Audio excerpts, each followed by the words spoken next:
Approximately 2,500 children separated at the border from their families are supposed to be reunited by July 26th.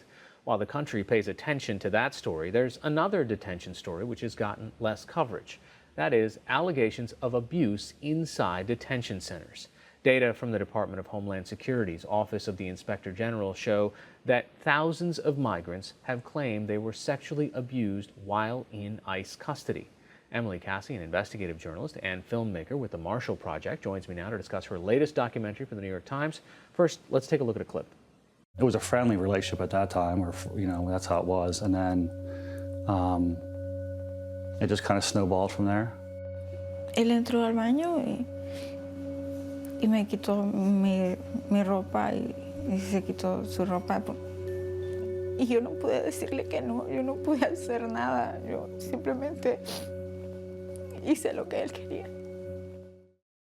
That is a clear gap in their perception of how or what this relationship was. How widespread is this problem? So, sexual abuse in immigration detention has been happening for decades. These cases have come up through watchdog organizations.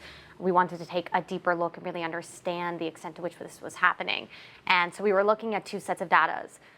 One was from the Office of the Inspector General, which you mentioned, and then the other was from ICE itself that was looking at 1,310 allegations of sexual abuse occurring between 2013 and 2017.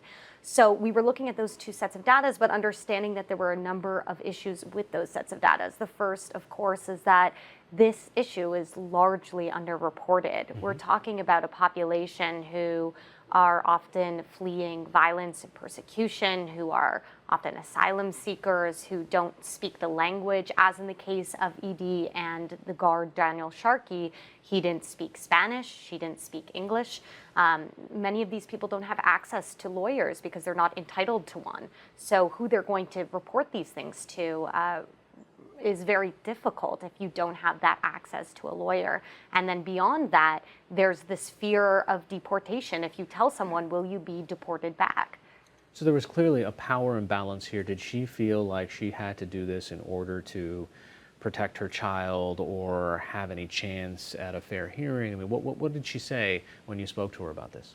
Well, when we sat down together, she spoke about fearing that she was going to be forced home with her child, and she had fled severe domestic violence in Honduras. So she was seeking asylum with her 3-year-old son, and he, the guard, had translated on the phone to her because that was the only way they could communicate, through Google Translate. So what she said is that he had translated to her on the phone that she couldn't tell anyone or she would be deported.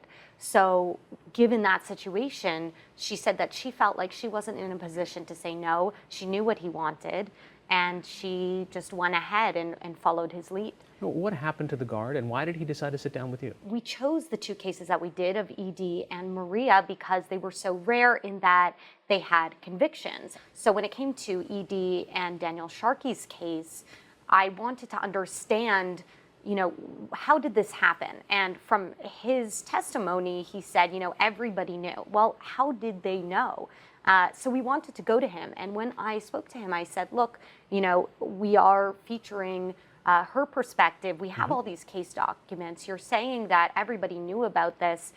We want to give you the opportunity to tell your side of the story. And he felt strongly that he wanted to do that.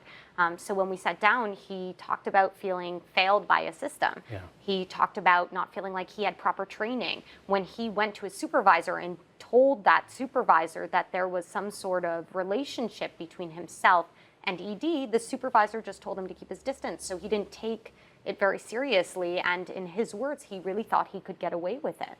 Emily Cassie, investigative journalist with the Marshall Project. These are just a couple of the cases that you focused on, but as you point out, this is a bigger problem. Thanks for joining us. Thanks for having me.